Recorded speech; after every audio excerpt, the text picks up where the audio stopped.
Donald Trump की निगाहें America से 2000 किलोमीटर दूर वेनेजुएला पर हैं। अमेरिका ने वेनेजुएला से युद्ध की तैयारी पूरी कर ली है। अमेरिका के सबसे खतरनाक फाइटर जेट तैयार हैं। अटैक हेलीकॉप्टर उड़ान भर रहे हैं। वेनेजुएला के समुद्री तट पर कैसे हमला होगा, इसका अभ्यास किया जा रहा है। डोनाल्ड ट्रंप ने वेनेजुएला को घुटनों पर लाने के लिए पूरी ताकत झोंक दी है, लेकिन एक दक्षिण अमेरिकी देश वेनेजुएला को पस्त करने के चक्कर में डोनाल्ड ट्रंप के सामने दूसरा बहुत बड़ा फ्रंट तैयार हो गया है। ईरान ने पुतिन को साथ लेकर एक बड़ा मैसेज दिया है। साथ ही एक मैसेज ईरान और चीन के लीडर्स के बीच हुई बातचीत ने दे दिया है। खबर यह है कि जब ट्रंप वेनेजुएला को लेकर बिजी हैं, तब ट्रंप को डराने वाला एक बहुत बड़ा कदम चीन, रूस और ईरान ने मिलकर उठा लिया है। अब ईरान इसका शोर खुल्लम खुल्ला मचा रहा है ताकि तेहरान की आवाज व्हाइट हाउस को बेचैन कर दे। ईरान में संसद के स्पीकर मोहम्मद बाकर कालिबाफ ने कहा है कि ईरान, रूस और चीन ने मिलकर संयुक्त राष्ट्र को एक चिट्ठी लिखी है जिसमें ईरान के खिलाफ यूरोप के प्रतिबंध लगाने वाले कदम का विरोध किया गया है। यानी ईरान के साथ पुतिन भी है और जिनपिंग भी। ईरान बता रहा है कि एक तरफ पुतिन उसके साथ हैं, तो दूसरी तरफ जिनपिंग ईरान के साथ हैं। इन सामरिक रिश्तों के बीच डोनाल्ड ट्रंप के ईरान विरोधी एजेंडे को मुंह की खानी पड़ेगी, क्योंकि रूस भी ईरान का साथ देगा और चीन भी ईरान के साथ खड़ा हुआ नजर आएगा। ईरान बता रहा है कि अब पुतिन भी उसके साथ हैं और चीन के जिनपिंग भी ईरान के साथ हैं, और इनके रहते ट्रंप क्या, कोई भी ताकत ईरान का कुछ नहीं बिगाड़ सकती। ईरान ने बता दिया है कि परमाणु कार्यक्रम और एटमी ताकत से बिजली बनाना उसका हक है, जो उससे कोई नहीं छीन सकता।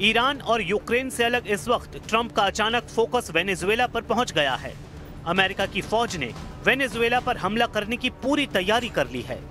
डोनाल्ड ट्रंप बता रहे हैं कि किसी भी वक्त वेनेजुएला का वो हाल किया जा सकता है जैसे इजराइल ने गाजा का किया है।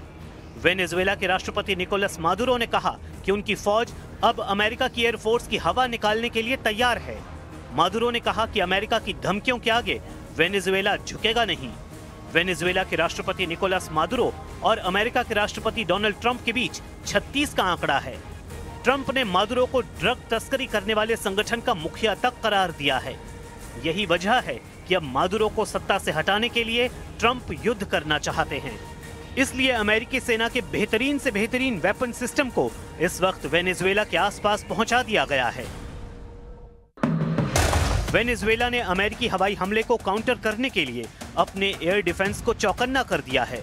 वेनेजुएला के एयर स्पेस पर कब्जा करके ट्रंप यहां के तट पर अपनी फौज उतारना चाहते हैं, लेकिन वेनेजुएला ने अमेरिका को रोकने के लिए इग्ला मिसाइल सिस्टम एक्टिव कर दिया है। स्वीडन से लिया गया RBS-70 एयर डिफेंस सिस्टम भी तैनात कर दिया गया है। ये दोनों एयर डिफेंस सिस्टम हेलीकॉप्टर और ड्रोन को मार गिराने में बहुत पुख्ता माने जाते हैं।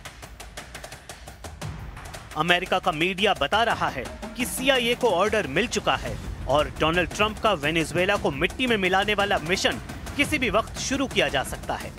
यह अमेरिका का super carrier USS Gerald Ford है, जो 1 लाख टन वजन का है, और अब यह सुपर कैरियर वेनेजुएला को घेरकर उसे मारने के लिए तैयार है।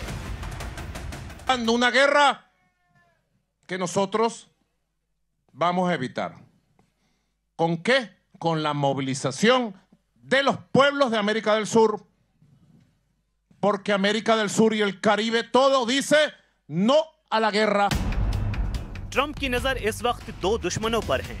एक तो ईरान है और दूसरा वेनेजुएला है। दोनों ही तेल के सबसे बड़े जखीरे माने जाते हैं। वेनेजुएला के पास 303 अरब बैरल तेल है, जबकि ईरान 209 अरब बैरल तेल का मालिक है। हालांकि दोनों के खिलाफ हमलावर होकर डोनाल्ड ट्रंप अमेरिका के लिए कुछ बड़ा हासिल करना चाहते हैं,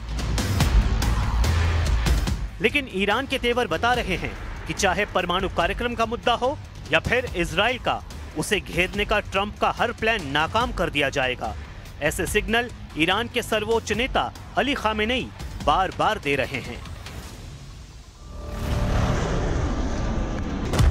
खामेनेई ने ट्रंप को ईरान का दुश्मन कहा।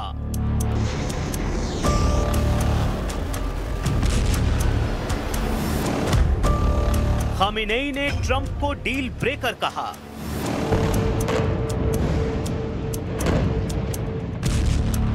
खामेनेई ने ट्रंप को कातिल कहा। खामेनेई ने ट्रंप को आतंकवादी तक कह डाला।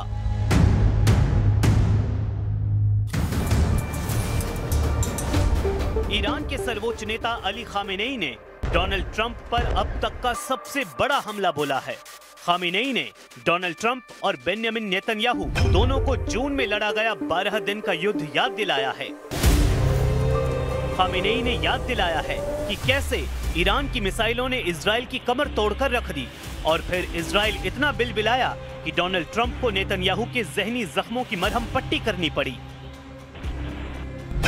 आखिर खामेनेई क्यों ट्रंप को याद दिला रहे हैं 12 दिन का युद्ध? क्यों खामेनेई बता रहे हैं कि उनकी मिसाइलों की असली ताकत अब तक अमेरिका और इजराइल दोनों ने नहीं देखी है, जिन्होंने तेल अवीव से लेकर हाइफा तक सब कुछ तहस नहस कर दिया था। ये 13 जून की रात और उसके बाद का वीडियो है जब ईरान की मिसाइलों ने तेहरान और बाकी शहरों पर हुए इजरायली हमले के बाद नेतन्याहू के शहरों को दहला दिया था।